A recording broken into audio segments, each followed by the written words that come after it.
I mean, Nike.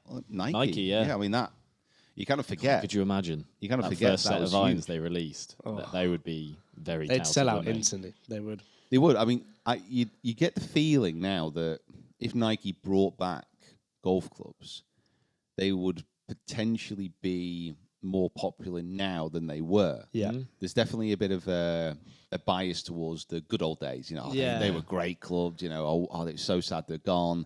So if they were brought back, not so much the drivers. I don't think they ever quite nailed that. But like the irons were great. Yeah. Wedges were great. Can you imagine if some Nike irons were sent in here? I think we'd have to have like a 4-man scrap. Over Fight We'd to the each take death. an iron each. We'd have a 4 iron, you'd have a 5, and Nick had a 6, and David had a. You know what I mean? I mean, it might just be like a thing where it's the scarcity of them now. You know, Yeah. there's not that many around. No. So potentially that's why we get so excited when we see a Nike iron. But, you know, if they brought it back, I think they'd do all right. Yeah, definitely. I think that'd be I okay. love. I mean, I'm wearing Nike at the moment, but I love Nike. I remember when we went to the warehouse. The first place I went was to the Nike stuff. Like went to the drivers, like with the the covert stuff like that. I really like that. I don't know about you guys. I quite liked it. Yeah, it was okay. It didn't really Yeah. work, but I liked the idea of it. Yeah. Like the difference of it. It was okay. Well, I think like one of my first trips away to like a manufacturer to see kind of a new product was the last release of the Nike drivers. Oh, really? What, you went to the Nike manufacturing? It was up in Archerfield. Oh, okay. Where's that? Oh, in Scotland. Scotland, yeah. Oh, yeah. And they basically they didn't know booked so. out so on the Archerfield estate they've got the Archerfield house, which is like a big mansion house, and Nike booked the entire place out. So each room had a journalist in, and it was me and Rick who went. Yeah. And it was a pretty heavy few days. Yeah. Because What, drinking wise, or yeah, well, in every room. So I'm not even joking here. In every room, they had a help yourself bar. really? So I went into this massive room, this suite that was incredible, and then one entire corner was taken over by a bar, and I was like, "This is for free."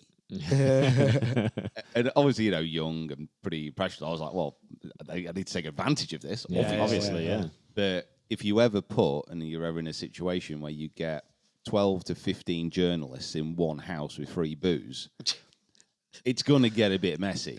Yeah. I remember pretty specifically outside the front of that house, there's not like a roundabout, but like a turning circle. Yeah, and in the middle of that, there's this big sculpture of a deer on there. And I'm pretty sure me and Rick took turns riding that about 2 o'clock in the morning. There's a massive piano in the foyer. We were all playing that. None of us could play. And halfway through the first night, there's a massive leak at the back of the house. Right. Water, just absolutely smashing through one of the ceilings. So you had about, 15 journalists all searching for buckets, just laughing their heads off, trying to stop this leak, which was coming from upstairs. Someone had left the tap on. And it was oh my God. But it was one of the rooms that we weren't using. Oh, right. So we had to get people out and to pick, it was chaos. Oh, God. And then we played North Berwick. Have you been back to that house? Nope, surprisingly that's not. funny, that. But you can, I'm pretty sure you can book it out. So okay. Let's say if we wanted to do a trip. Christmas party. Yeah. So if we got 20 people there, and it doesn't work out mentally crazy. It'd be a few £100 each. Okay. But the more people you get in there, obviously the cheaper it We've is. got 10,000 people watching this. Yes, so, it's true. If we all get together and Christmas up at Archerfield. yeah.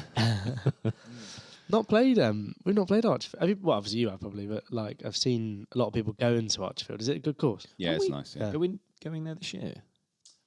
Yes, I think we're there when the Scottish Open. Scottish is on. Open, yeah. Yeah, so going over there doing some stuff with the FootJoy players. Mm. But that was a Nike facility at that point.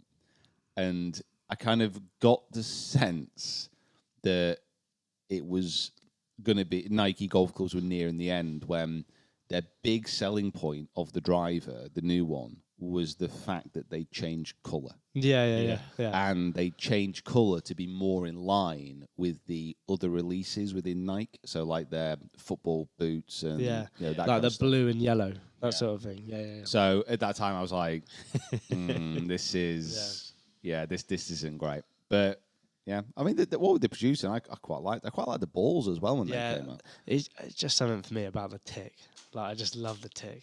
I don't know what it is. Maybe I got associated with like Tiger Woods or like Ronaldo or something like that. But I don't know. I love Nike so much. So. Mm.